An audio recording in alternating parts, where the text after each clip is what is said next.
You should already be able to tell. I'm going to tell you a little bit about H.Frank. I'm going to read out an entry of her journal. It's right there, see? Diary of a Young Girl, H.Frank. The definitive edition. Don't know what that means, but yeah. It's her right there, I suppose. This is a rather long entry. So, yeah, it might take a little while to get through, but you're going to learn a lot better in this one entry. Saturday, June 20th, 1942. That's almost 65 years old. Writing in a diary is a really strange experience for someone like me. Not only because I've never written anything before, but also because it seems to me that later on neither I nor anyone else will be interested in the musings of a 13-year-old schoolgirl. Oh well, it doesn't matter. I feel like writing, and I have an even greater need to get all kinds of things off my chest. I suck at reading out loud. Paper has more patience than people. I thought of this saying on one of those days when I was feeling a little depressed and was sitting at home with my chin in my hands, bored and listless, wondering whether to stay in or go out. I finally stayed where I was, brooding. Yes, paper does have more patience, and since I'm not planning to let anyone read this stiff-backed notebook, grandly referred to as a diary, unless I should ever find a real friend, it probably won't make a difference, a bit of a difference. Now I'm back to the point that prompted me to keep a diary in the first place. I don't have a friend. Let me put that more clearly. Since no one will believe that the 13-year-old girl is completely alone in the world, and I'm not. I have loving parents and a 16-year-old sister, and there are about 30 people I can call friends.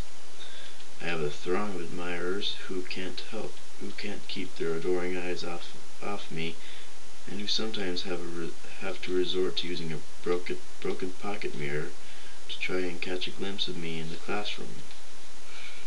Stalkers. Wonderful. I have a family, loving aunts, and a good home. No, on the surface I seem to have everything except my one true friend. All I can think about when I'm with friends is having a good time. I can't bring myself to talk about anything but ordinary everyday things. We don't seem to be able to get any closer, and that's the problem. Maybe it's my fault that we don't confide in each other. In any case, that's just how things are, and unfortunately they're not liable to change. This is why I've started the diary. To enhance the image of this long-awaited friend in my imagination, I don't want to jot down the facts in this diary the way most people would do, but I want the diary to be my friend, and I'm going to call this friend Kitty.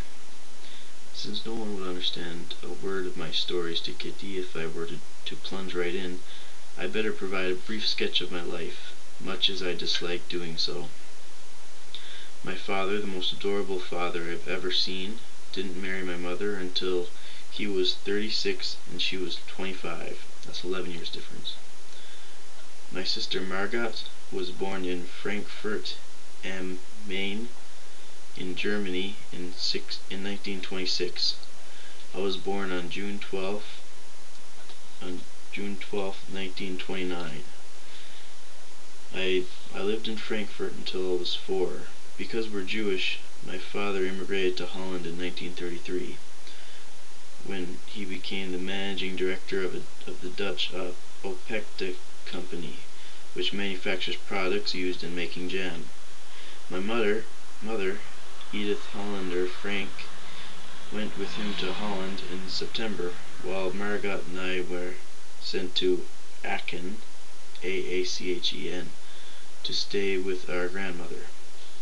Margot went to Holland in December, and I followed in February, when I was plunked down on my table as a birthday present for Margot. She was a birthday present for her big sister. I started right away at the Montessori nursery school. I stayed there until I was 6, at which time I started first grade. In 6th grade, my teacher was Mrs. Cooperus, the principal, At the end of the year we were both in tears as we said a heartbreaking farewell, because I had been accepted at a Jewish lyceum, Lyceum, where Margot also went to school. I'm spelling them out in case you want to look them up. Our lives were not without anxiety, since our relatives in Germany were suffering under Hitler's anti-Jewish laws. After the pogroms, P-O-G-R-O-M-S, in 1938, my two uncles, my mother's brothers, fled Germany, finding safe refuge in North America. My elderly grandmother came to live with us. She was 73 years old at the time. After May 1940, the good times were few and far between. First there was the war, then the capitulation, C-A-P-I-T-U-L-A-T-I-O-N, and then the arrival of the Germans, which is when the trouble started for the Jews. Our freedom was severely restricted by a series of anti-Jewish decrees. This is just a few of them. Jews were required to wear a yellow star. Jews were required to turn in their bicycles. Jews were forbidden to use streetcars. Jews were forbidden to ride in cars, even their own. Jews were required to do their shopping between 3 and 5 p.m. Jews were required to frequent only Jewish-owned barbershops and beauty parlors. Jews were forbidden to be out on the streets between 8 p.m. and 6 a.m. Jews were forbidden to go to theaters, movies, or any other forms of entertainment. Jews were forbidden to Jews were forbidden to use swimming pools, tennis courts, hockey fields, or any other athletic fields. Jews were forbidden to go rowing. Jews were forbidden to take part in any athletic activity in public. Jews were forbidden to sit in their gardens or those of their friends after 8 p.m. Jews were forbidden to visit Christians in their homes. Jews were required to attend Jewish schools, etc. etc. That means that there's more. Others, like this. You couldn't do this and you couldn't do that, but life went on. Jacques always said to me, I don't dare do anything anymore, because I'm afraid it's not allowed. By the way, Jacques is spelled J-A-C-Q-U-E. I don't really know if I'm pronouncing it right.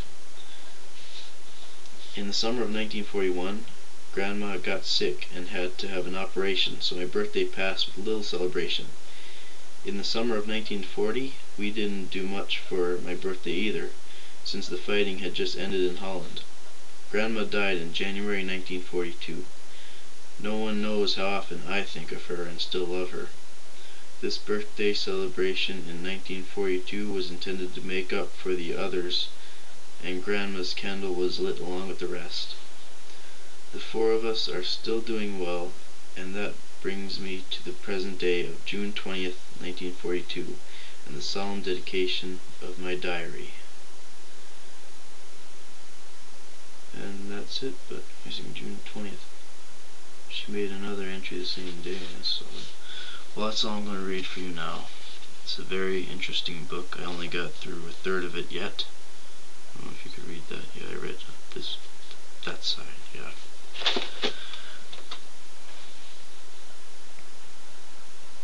My God, way too many laws. Listen to that. Well, I hope you enjoyed the entry, found it informative, and yeah, I'll let you think about that, and hopefully you'll pick up her diary too, because it's a good read. You get to learn a bit about what the Jewish people had to go through. Yeah, hope you learned something. Take it easy.